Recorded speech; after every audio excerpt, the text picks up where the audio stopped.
हम डॉक्टर तो इसको ठीक नहीं कर पा रहे, और तू ठीक करेगा बे? अगर इसको कुछ हो गया ना तो तू सीधा जेल जाएगा। जानता है ये कौन है? शहर का सबसे बड़ा बिजनेसमैन।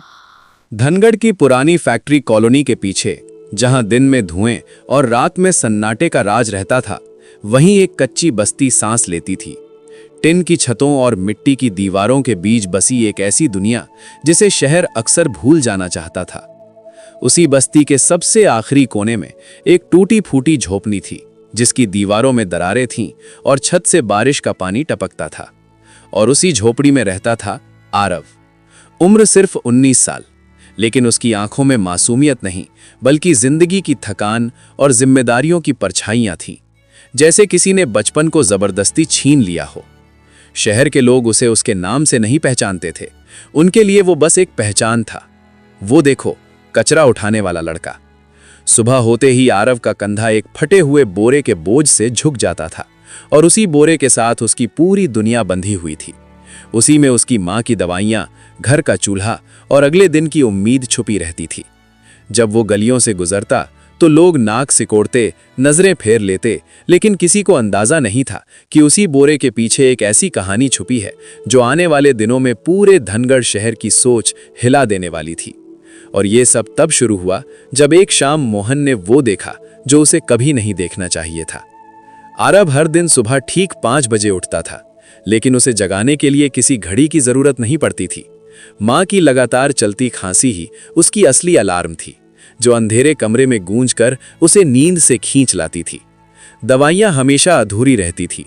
पैसों की कमी के कारण कई बार आधी गोली से ही काम चलाना पड़ता था, मगर माँ के होठों पर कभी शिकायत नहीं आती थी, बस एक कमजोर सी मुस्कान और आंखों में छुपा दर्द। आरव चुपचाप उठता, बिना किसी शोर के लोटे में पानी भरकर माँ के पास रख देता और कई बार खुद का पेट खाली ही छोड़कर बाहर निकल जाता, क्योंकि उसे पता था कि घर में जो थोड़ा सा अनाज है वो माँ के लिए ज्यादा जरूरी है। सूरज निकलते ही उसकी असली लड़ाई शुरू हो जाती, कभी होटल के पीछे, कभी बस स्टैंड की गंदी गलियों में, कभी अस्पताल के बाहर और कभी मॉल के कचरे के ढेरों के बीच। पूरे दिन वो बदबू, थकान और नजरों की जिल्लत उठाता हुआ बोरा भरता रहता। लोग उसे देखते ही चिल्ला उठते, यहाँ मत आ, बदबू फैला रहा है। कोई हाथ से इशारा कर भगा देता, कोई तिरछी नजर से देखता, लेकिन आरव हर बार सिर झुकाकर आगे बढ़ जाता। वो जवाब नहीं देता था, क्योंकि उसने बहुत पहले समझ लिया था कि बहस करने से पेट नहीं भरता और बोलने से गरीबी नहीं जाती। गरीबी सिर्फ सहन करने से नहीं, लड़ने से जाती है। और आरव हर दिन चुपचाप उसी लड़ाई में उतरता था। शाम ढलते ही आरव थके हुए कदमों से कबाड़ी की दुकान तक पहुंचता, जहां वो अपना बोरा जमीन पर पटक कर बैठ जाता और कांपते हाथों से मिले हुए पैसों को एक एक करके गिनता। पहले माँ की दवा का हिसाब, फिर राशन का खर्च और सबसे आखिर में कॉलेज की फीस, क्योंकि उसके लिए पढ़ाई कोई शौक नहीं बल्कि जिंदगी बदलने की आखिरी उम्मीद थी। हाँ, वही कचरा उठाने वाला आरव सरकारी मेडिकल कॉलेज में MBBS कर रहा था। ये सच बहुत कम लोग जानते थे, और शायद जान भी लेते तो यकीन नहीं करते। रात होते ही जब पूरा इलाका अंधेरे और सन्नाटे में डूब जाता, तब आरव टूटी सड़क के किनारे जलती एक अकेली स्ट्रीट लाइट के नीचे बैठकर एनाटॉमी और मेडिसिन की मोटी किताबें खोलता, जहां मच्छरों की भनभनाहट और दूर से आती गाड़ियों की आवाज उसके साथ पढ़ाई करती थी। दिन में अस्पताल की सफाई करते हुए वो चोरी छिपे डॉक्टरों के हाथों की हर हरकत देखता, मशीनों की बीप सुनता, मरीजों की हालत समझने की कोशिश करता और किताबों में पढ़ी बातों को असली जिंदगी में जोड़ता चला जाता। उसने हालात से डरना कभी नहीं सीखा, क्योंकि डरने की फुर्सत ही नहीं थी। उसने सिर्फ एक चीज सीखी थी, हालात को समझना, उन्हें झेलना और धीरे धीरे उनसे ऊपर उठना, क्योंकि उसे पता था कि यही समझ एक दिन उसकी सबसे बड़ी ताकत बनेगी। उस दिन Aarav star care private hospital के पीछे रोज की तरह कचरा उठा रहा था, बदबू और थकान से भरे उस कोने में जहां इंसानों से ज्यादा कचरे की कीमत समझी जाती थी। तभी अचानक हवा को चीरती हुई तेज ब्रेक की आवाज गूंजी। उसके बाद एक साथ कई गाड़ियों के रुकने का शोर हुआ और पूरे इलाके में अफरा तफरी फैल गई। आरव ने चौंक कर सिर उठाया तो देखा कि काले शीशों वाली एक महंगी कार से एक आदमी लड़खड़ाता हुआ बाहर निकला और अगले ही पल जमीन पर ढेर हो गया, जैसे किसी ने उसकी ताकत एक ही झटके में खींच ली हो। आसपास खड़े लोग घबरा गए, सिक्योरिटी चीखने लगी, फोन निकल आए, कैमरे ऑन हो गए, लेकिन कोई भी उस आदमी के पास जाने की हिम्मत नहीं कर रहा था। आरव धीरे धीरे आगे बढ़ा और जैसे ही उसने उसका चेहरा देखा, उसकी सांस एक पल के लिए रुक गई, क्योंकि वो कोई आम आदमी नहीं था, वो था विक्रम मल्होत्रा, धनगढ़ का सबसे बड़ा उद्योगपति। वो नाम जिसे शहर में लोग डर और रुतबे के साथ लेते थे, जिसकी एक कॉल पर सिस्टम हिल जाता था। उस पल जमीन पर पड़ा ये ताकतवर आदमी और हाथ में फटा बोरा पकड़े खड़ा आरव, दोनों के बीच सिर्फ कुछ कदम का फासला था।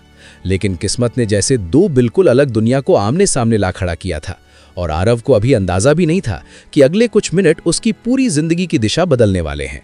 आरव आगे बढ़ा, धीरे लेकिन दिल की धड़कनों से तेज। उसने सबसे पहले उस आदमी की सांसों की चाल देखी, उखड़ी हुई, टूटी हुई, जैसे हवा के लिए जंग चल रही हो। फिर सीने की हरकत पर नजर गई, अनियमित, बेतरतीब, खतरनाक। चेहरा पीला पड़ चुका था, माथे पर ठंडा पसीना चमक रहा था। उसी पल आरव के दिमाग में रातों की पढ़ाई घूम गई। एनाटॉमी की लाइंस, मेडिसिन की किताबें, अस्पताल में देखे वो केस जहां हर सेकंड जिंदगी और मौत के बीच फैसला करता है। उसे साफ समझ आ गया, ये साधारण बेहोशी नहीं थी, ये खतरा था। ऐसा खतरा जो इंतजार नहीं करता। लेकिन तभी उसने खुद को देखा, गंदे कपड़े, पसीने से भीगा शरीर, कंधे पर लटका फटा बोरा और चारों तरफ तिरछी नजरें, जैसे वो इंसान नहीं कोई गंदगी हो। अचानक एक गार्ड ने आकर उसे जोर से धक्का दे दिया, हट यहाँ से। उसकी आवाज भीड़ के शोर में गूंज गई। आरव 2 कदम पीछे डगमगाया, लेकिन उसकी नजर जमीन पर पड़े उस आदमी से नहीं हटी। आसपास लोग मोबाइल निकालकर वीडियो बना रहे थे, कोई लाइव कर रहा था, कोई फोटो खींच रहा था, मगर कोई भी घुटनों के बल बैठकर ये देखने नहीं आया कि वो आदमी अभी सांस ले भी रहा है या नहीं। उस पल आरव को पहली बार एहसास हुआ कि सबसे खतरनाक चीज भीड़ नहीं होती, सबसे खतरनाक होता है भीड़ का चुप रह जाना। आरव के अंदर कुछ टूट कर जुड़ गया। उसने खुद से कहा, अगर आज भी चुप रहा तो डॉक्टर बनने का सपना बेकार है। ये सिर्फ एक वाक्य नहीं था, ये उसके डर पर आखिरी वार था। उसने कंधे से बोरा उतारा, जैसे अपनी पुरानी पहचान जमीन पर रख दी हो, और बिना किसी की इजाजत लिए आगे बढ़ गया। तभी नर्स दौड़ती हुई आई, चेहरे पर घबराहट और आंखों में जल्दबाजी। आरव ने कांपती सांसों को संभालते हुए साफ आवाज में कहा, मैं डॉक्टर नहीं हूं, लेकिन मेडिकल स्टूडेंट हूं और इनकी हालत गंभीर है। ये सुनते ही वहां कुछ सेकंड के लिए ऐसी खामोशी छा गई जैसे समय खुद रुककर फैसला देख रहा हो। भीड़ का शोर धीमा पड़ गया, गार्ड का गुस्सा ठिठक गया। नर्स की नजरें जमीन पर पड़े आदमी से हटकर सीधे आरव की आंखों में उतर गईं। उस एक पल में भरोसे और शक की लड़ाई चल रही थी। फिर अचानक एक तेज आवाज गूंजी, दरवाजा खुला, और उसी दरवाजे के साथ आरव की जिंदगी का सबसे बड़ा इम्तिहान शुरू हो गया। इमरजेंसी रूम के अंदर घुसते ही माहौल बदल गया। तेज रोशनी, मशीनों की बीप, ऑक्सीजन की सीटी जैसी आवाज, हर तरफ मौत और जिंदगी की रेस चल रही थी। आरव ने बिना वक्त गवाए ऑक्सीजन मास्क लगाया, बीपी मशीन ऑन की, ईसीजी की तारें सीने पर टिकाई, आईवी लाइन लगवाई और कांपते हाथों से नहीं बल्कि ठोस फैसलों से दवाइयों की डोज तय की। बाहर से वो शांत दिख रहा था, लेकिन अंदर तूफान चल रहा था। हाथ हल्के कांप रहे थे, पसीना माथे से बह रहा था, फिर भी दिमाग पूरी तरह साफ था, जैसे हर पन्ना, हर लेक्चर, हर रात की पढ़ाई इस एक पल के लिए ही थी। कुछ ही मिनटों में चमत्कार जैसा हुआ। टूटी सी सांसें धीरे धीरे लय में आने लगीं, गिरता हुआ बीपी रुककर स्थिर होने लगा और बिखरी धड़कनें फिर से अपनी ताल पकड़ने लगीं। तभी दरवाजा खुला और डॉक्टर तेज कदमों से अंदर घुसे। उन्होंने मॉनिटर पर नजर डाली, फिर मरीज के चेहरे की तरफ देखा और गहरी सांस लेकर कहा, 5 मिनट और देर हो जाती तो मामला खत्म था। उस एक वाक्य के साथ आरव को एहसास हुआ कि आज उसने सिर्फ एक जान नहीं बचाई, बल्कि अपनी किस्मत की दिशा भी बदल दी थी। आरव का दिल तेजी से धड़कने लगा। गंदे कपड़े, फटे बोरे वाला वही लड़का अब सामने खड़ा था, लेकिन उसकी आंखों में डर नहीं बल्कि अजीब सी ठहराव और आत्मविश्वास झलक रहा था। विक्रम मल्होत्रा ने धीरे धीरे उसे निहारते हुए कहा, तुमने सिर्फ मेरी जान नहीं बचाई, हजारों परिवारों का भविष्य बचाया। अगर तुम वहां नहीं होते तो ये सिस्टम, ये लोग, सब अधूरा रह जाता। आरव ने सिर झुकाया, कुछ नहीं बोला। उसके मन में बस वही पल घूम रहा था, वो रात, सड़क की लाइट के नीचे बैठकर पढ़ना, दिन में कचरा उठाना, डर के बावजूद कदम बढ़ाना। उस एक फैसले ने उसे पहचान दी थी, उसकी मेहनत को अर्थ मिला था। विक्रम ने फिर हल्की मुस्कान के साथ कहा, तुम्हारी वजह से आज ये शहर सुरक्षित रहा, यही असली हीरो है। आरव के होठों पर पहली बार बिना कहे ही गर्व और राहत की हल्की मुस्कान उभर आई। कुछ हफ्तों बाद आरव की जिंदगी धीरे धीरे बदलने लगी। उसकी कॉलेज की बाकी फीस भर दी गई, माँ का इलाज अब पूरी तरह से शुरू हो गया और अस्पताल ने सफाई कर्मचारियों के लिए एक छोटी मेडिकल ट्रेनिंग भी शुरू कर दी, ताकि ज़रूरत पड़ने पर वे डरे नहीं और सही फैसले ले सके।